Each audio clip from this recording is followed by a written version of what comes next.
I just finished a 24-hour shift, just got home, I'm walking my dog. I was debating whether or not to have a dog sitter in the early morning. Thankfully, I had it yesterday because both my husband and I were on 24-hour call. Him in neurology residency, me in psychiatry residency. He's currently in the neuro ICU. I'll be talking about what my responsibilities are on call. Today was the first time that I was on call overnight. I had done a shadow call to really get what it was like. Today was also a shadow call, so it was my second shadow call, but I decided to do the full thing, the full 24-hour call shift, just like I was doing it in real life by myself, to see how my body would react, how I'd be able to handle it, and I'm so glad I did. And so we'll be talking about that.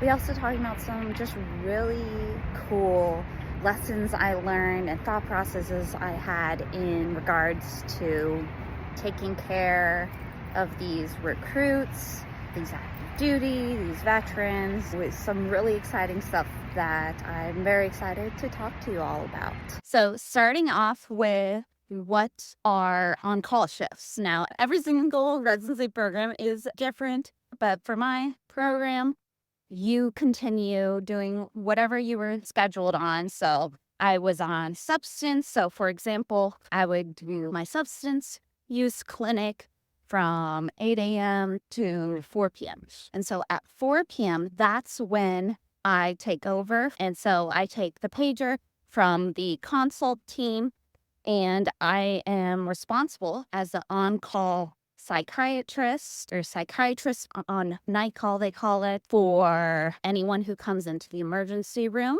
which is a lot of recruits, active duty members, veterans, anyone who needs a mental health or psychiatric consult in the emergency room. I cover that. Then there is the inpatient psych ward. So if they need any medication, if something comes up that they need at night, I'll be responsible for that. And then anyone in the hospital, like on the general medical floors, ICUs, if there's a psych crisis, pretty much anywhere in the hospital, emergency room, inpatient ward.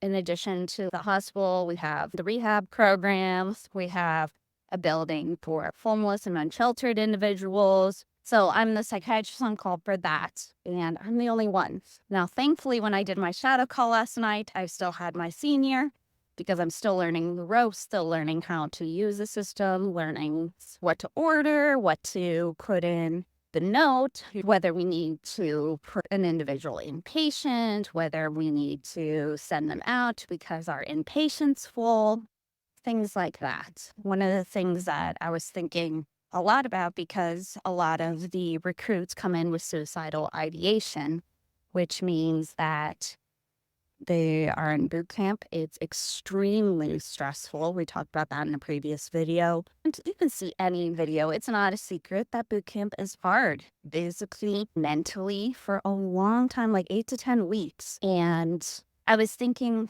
about, why are these individuals having suicidal ideation? Why is it so stressful that they would rather hurt themselves, kill themselves, or just not be here anymore? And that's where I started to think about just the natural stress response when someone is going through so much extreme stress. They don't have any control. In boot camp, you have to answer to your superiors. You don't have control over your schedule, what you wear, what you do, what you eat. Don't have control when you get to speak with your family. It's very rare. It's once every many weeks. And a lot of them are young. They're under 24 years old, so their brain is still developing. The problem with that is that they can be impulsive in this high stress environment. To stop the stress of boot camp, stop the stress of not being here anymore. It makes sense psychologically, even though it's horrible, because they're just so young. Anyone put in a situation where your body has so much stress, so much cortisol running in your system, and you feel like you have no power. I've written about this before of the natural phenomenon of wanting to not be a part of so much stress, want to stop it. And if it seems that the only solution is suicide, which I'm not condoning it, I'm just explaining why someone would go through this. I am very thankful that you put so much emphasis on sending these recruits and these individuals to the emergency room so we can evaluate them, so we can determine, do they actually want to harm themselves, or is this just a stress mechanism that we can help them push through? And this is something key that I was learning from my senior, is our main priority is safety. We're not responsible for whether they stay in the military or not. We're responsible for their safety. That's the key. That's what we care about. And communicating that to them is so important to help them feel safe, help them feel like someone cares about them, that what they're feeling is valid, and that want to help them.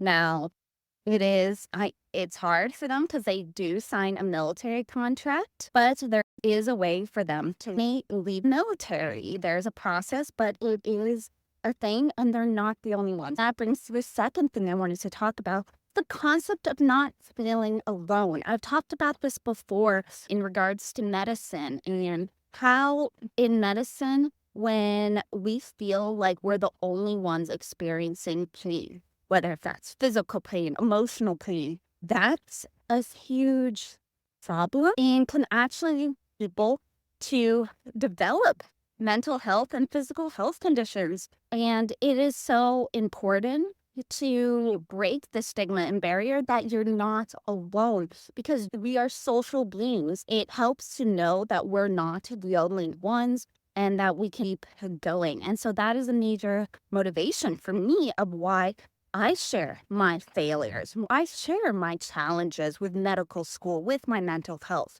with my physical health. It's to show that everyone is human. That's just a part of humanity.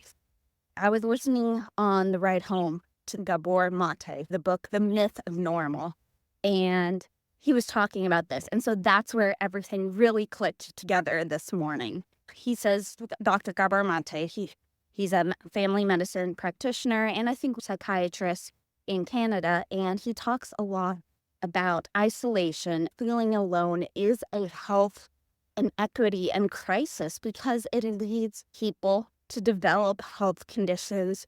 There was a study that he was talking about where parents that grew up in isolation lost size of their telomeres, which is DNA emphasis for aging, and how important it is to support individuals, show they're not alone, show that you're not alone, show that it is okay if you struggle. It's okay if you have thoughts of worthlessness and helplessness and suicide ideation. It's okay because it's a normal response.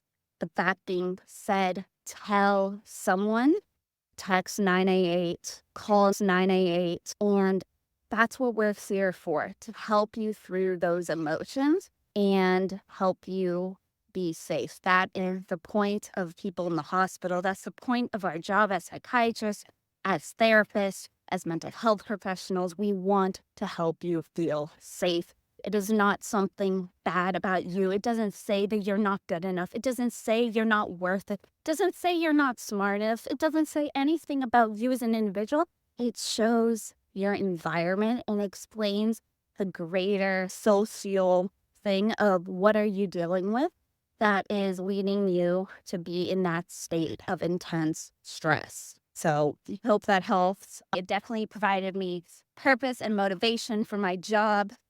Keep learning how I can better help these recruits. How can I identify common trends and ways to help them, not just in the emergency room, but when they're on inpatient wards. I won't be in the inpatient wards for a couple more months, so I have some time. But yeah, that was overall my night call. Got some sleep, which I was very thankful for. Not the best sleep, of course, but 1 a.m. to 6 a.m., waking up every hour to check my phone to make sure that my resident didn't text me that the pager went off, since we only have one pager, unfortunately, because there's only ever one person on call. I'm glad I brought my own pillow. I will be bringing my own blanket next time. I love my co-residents, how they've made the room felt more homey. I will continue to contribute to the homey feeling they put up, like Christmas lights, just lights to make it happier. I brought some artwork that I'll be putting up. I did that for my substance use, so I'll be doing another video or post on that. And yeah, I think my husband's all the way home from his was more than 24 hours, just because he's in neuro ICU and they cannot leave until they handed off all the patients. Their 24-hour calls are different. They're in charge of everyone on the neuro ICU floor and have to pass on the patients to the morning staff, and they round on them. So that's really sad. So we will definitely be going to sleep when we get home. But I also took a picture of, I was going to start a new tradition, picking up bagels from our favorite bagel place on the way home.